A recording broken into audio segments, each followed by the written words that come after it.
Hola, ¿qué tal? Muy buenas, soy Manuel Pinto, analista en XTB. Bienvenidos una vez más al análisis de ETFs, como cada semana, y en esta ocasión, como podéis estar viendo en pantalla, hemos elegido un ETF, un fondo cotizado que nos permita replicar el índice del Standard & Poor's 500 del sector tecnológico, no ya del sector tecnológico general, sino conoceréis un poquito más adelante específicamente por qué hemos elegido en concreto este ETF. Como vais a poder ver en pantalla, tenemos dos ETFs disponibles que replican este índice, tanto en dólares como en euros, IUIT.UK de acumulación en dólares o QDBVE.DE de acumulación en euros. ¿Cuáles son los principales drivers que nos llevan a pensar que este ETF y este sector podría tener una revalorización importante? Los datos macroeconómicos que estamos conociendo en las últimas semanas, las caídas de la deuda, de los intereses de la deuda, la estacionalidad del momento actual en el que nos encontramos y los últimos resultados trimestrales son los principales drivers. Repercusión de las noticias, ¿qué es lo que está ocurriendo en los mercados? Lo que podéis encontrar aquí en esta gráfica es una línea negra que nos da o nos ofrece la información sobre las sorpresas negativas, en este caso de los datos macroeconómicos. Una línea negra a la baja nos indica datos macroeconómicos por debajo de las expectativas, sorpresas negativas, y una línea azul nos ofrece la evolución del Standard & Poor's. Como estáis viendo, desde el pasado mes de octubre, cada vez que encontramos datos peores a lo esperado, el mercado sube. Esto lo vamos a ir viendo y es lógico por el descuento que hace el mercado del fin de las subidas de tasas, es decir, los mercados, la economía ya no se encuentra en un momento tan boyante como estaba hace meses y por tanto los datos por debajo de lo esperado lo que implican es, oye, la Reserva Federal no siga subiendo tipos, que empieza a haber consecuencias en el mercado, por tanto, fin de la subida de tipos e incluso inicio de los recortes de tasas. ¿Esto qué está provocando? Pues que sea este mes de noviembre el mejor mes a nivel mundial en los índices bursátiles desde hace más de 3 años, como estáis viendo en pantalla, con una subida alrededor del MSCI World del 9% en noviembre. Los datos macroeconómicos que estamos viendo, ¿cuáles han sido los que han derivado en estas subidas? Aquí vemos la inflación. Ya sabéis que la inflación es la principal medida que tienen los bancos centrales a la hora de dictaminar sus siguientes pasos en política monetaria, también en el empleo, también en crecimiento, pero ahora mismo muy centrados en temas de inflación y como veis en pantalla 3,2% la general, 4% la subyacente, cuando se esperaban datos superiores. Así que por tanto, inflación a la baja. Parece que estamos combatiendo adecuadamente la inflación con los tipos actuales y, por tanto, fin de las subidas de tasas. Los componentes y variables de la inflación, veis sobre todo la línea amarilla, shelter, vivienda, ha sido principalmente lo que ha llevado a las subidas tan importantes de la inflación en los últimos meses. Previamente a ello, pues encontramos como la energía había sido hasta los meses de octubre, noviembre del año pasado el principal componente de los precios. ¿Y qué nos lleva a esto? A pensar que la vivienda, y lo podéis ver en imagen, va a tener una desaceleración en los próximos meses. La vivienda, que ya lo estamos viendo de manera continuada, las ventas de viviendas existentes, ventas de viviendas nuevas, construcción, empieza a caer todos los precios, y los que estamos viendo en este sentido es un índice que correlaciona con el índice Case-Shiller, y que por tanto nos ofrecería, en el caso de continuar con esta correlación, que como veis en pantalla la verdad es que mantiene bastante estricta esa evolución, nos daría una evolución todavía más a la baja en los próximos meses del apartado de vivienda y por tanto una inflación a la baja. Esto lo que ha descontado, como decíamos, son recortes de tipos en Estados Unidos que hasta se descuentan en 4 recortes en 2024. Previamente a estos datos, el mercado descontaba que en el mes de julio es cuando iban a iniciarse los recortes de tasas, y lo que vemos ahora es que esos recortes empiezan a descontarse ya a partir del 1 de mayo, ¿vale? Cuando ya empezamos a ver del 50% esa probabilidad de bajada de tasas que empieza exponencialmente a bajar ya a partir del 1 de mayo.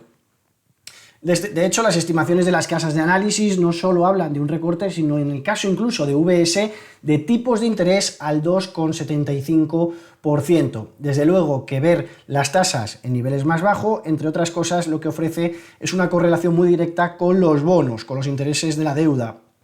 Intereses de la deuda, que como estáis viendo en pantalla, os muestro la curva de tipos en Estados Unidos. Aquí podéis ver los vencimientos en la parte horizontal y aquí podéis ver la rentabilidad en la parte vertical. Podéis ver que la curva de tipos, la línea azul es la situación actual y la línea roja es lo que teníamos en el día previo de los datos de inflación. Como veis, desde que ha pasado esa evolución a la baja, la inflación ha bajado la rentabilidad de los bonos. ¿Qué implicaciones tiene?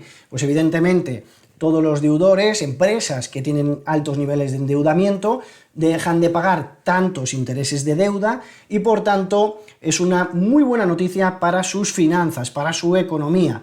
Al final, no solo son sectores, o no solo son países, sino también sectores con altos niveles de endeudamiento, pues entre ellos se me ocurre desde luego el tecnológico, empresas que se han movido históricamente con grandes niveles de endeudamiento para invertir, para proyectar a futuro y que por tanto ante esos grandes niveles, esta caída de los intereses de los bonos, desde luego es una magnífica noticia. Además, para las empresas tecnológicas que utilizan una valoración de descuento de flujos, al tener una tasa de referencia por debajo, una tasa de referencia inferior, la valoración de la acción haciendo el descuento de flujos nos da un valor superior. ¿Qué es lo que está teniendo de repercusión directa en los mercados? Aquí lo que veis son las entradas de capital en los mercados bursátiles y como podéis ver hay una nueva incremento de apetito en términos bursátiles en el mundo que como podéis ver en pantalla no teníamos desde febrero de 2022. Concretamente en el Nasdaq 100 de hecho se están produciendo entradas récord a nivel semanal, semana tras semana en el Nasdaq 100 que hemos visto en las últimas semanas en los índices tecnológicos. ¿Y qué es lo que nos puede deparar en el último mes del año? Aquí os muestro el mes de diciembre, mes de enero, en el que estamos viendo año preelectoral en amarillo, es decir, la barra azul nos da la rentabilidad media del Standard & Poor's en cada uno de estos meses y en amarillo nos dice que cuando es año preelectoral todavía eso incrementa, en este caso en el Standard & Poor's 500 en el mes de diciembre es mayor al 2,9% en el 72,2% de las veces. Y con esto, ¿qué ETF hemos considerado que puede ser más atractivo debido a esta posible situación a favor de las tecnológicas? Pues como estáis viendo en pantalla, IUIT.de, que tiene una composición en el que hemos buscado además muy estricta, es decir, Microsoft, Apple, Nvidia y luego ya el resto de valores en un 40%, pero como veis, gran parte, el 60% del ETF son estos tres valores.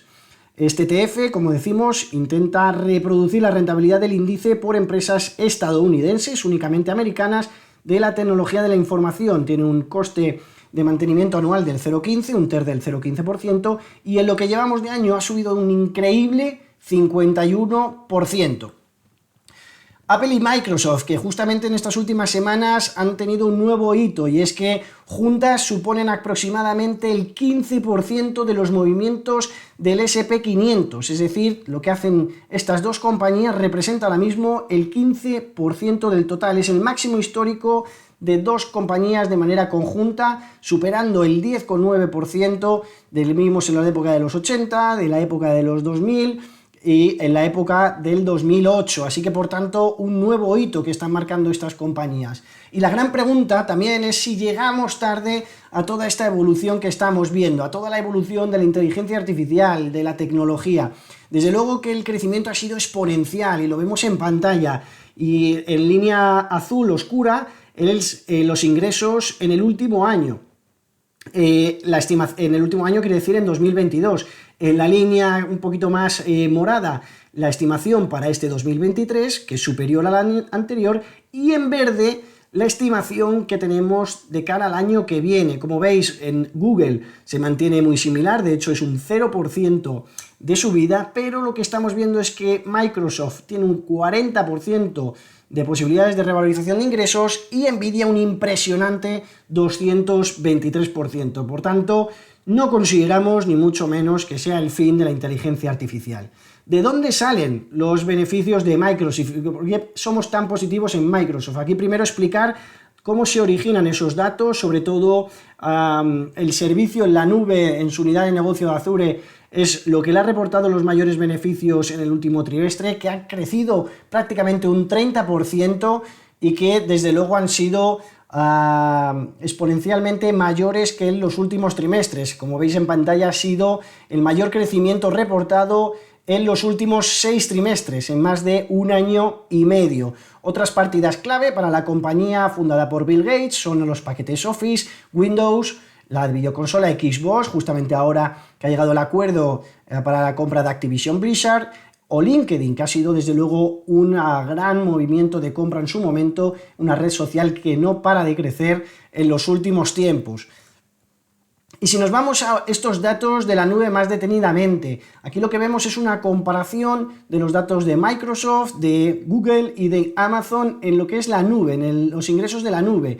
Veis que en línea roja Microsoft ya es la compañía de las tres que mayores ingresos está obteniendo, y no solo a nivel monetario, sino también a nivel de crecimiento, de cuánto crecen esos ingresos.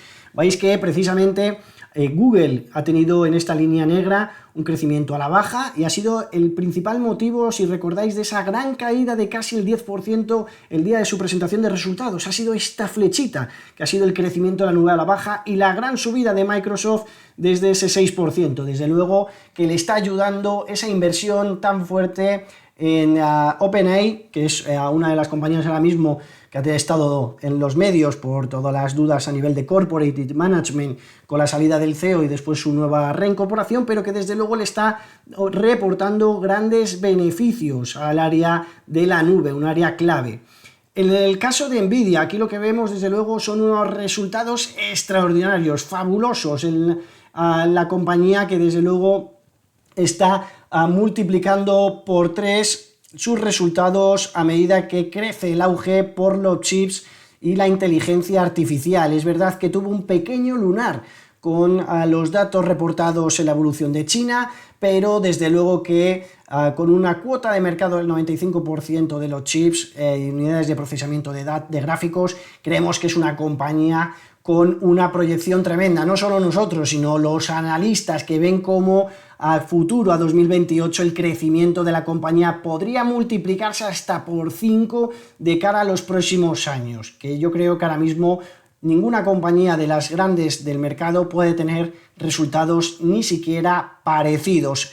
Por último, Apple, desde luego la mayor compañía del mundo, empresa valorada ahora mismo, como veis en pantalla, en casi 2,98 billones de dólares, que la convertiría en el 8º país más grande del planeta, cuota de mercado del iPhone del 29%, pero el área que mayor crecimiento está ofreciendo no es el iPhone, no es el Mac, que de hecho el Mac ha ido un poquito a la baja, el iPhone se ha mantenido estable, es el área de servicios, que crece a unos múltiplos muy importantes. Hace 4 años era el 15% de los resultados de la compañía, ha pasado a ser más del 20% ya de los resultados de la compañía, sigue creciendo, mientras que el iPhone está creciendo una cuota del 4% en los últimos años, la tasa de servicios crece alrededor del 15%.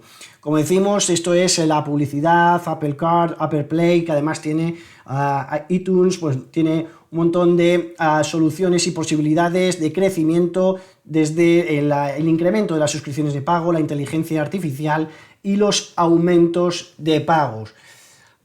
Como os digo, pues esto es un poco nuestra idea, que en las últimas semanas os hemos explicado con un ETF de Japón, también os hemos explicado con la plata. En esta ocasión os hemos puesto las ideas que nosotros creemos convenientes para este ETF de la tecnología, y muy básicamente enfocado a 3 grandes valores que hemos buscado dentro de toda la oferta de ETFs que pudieran tener una mayor ponderación en el total, y este es el que dentro de todos los que hemos encontrado nos permite pues ligarnos con esta evolución de estas grandes compañías. Así que espero que os haya gustado, que os haya servido de utilidad. Cualquier duda, comentario, sugerencia, como siempre, encantados de ayudaros. Un verdadero placer y buena semana.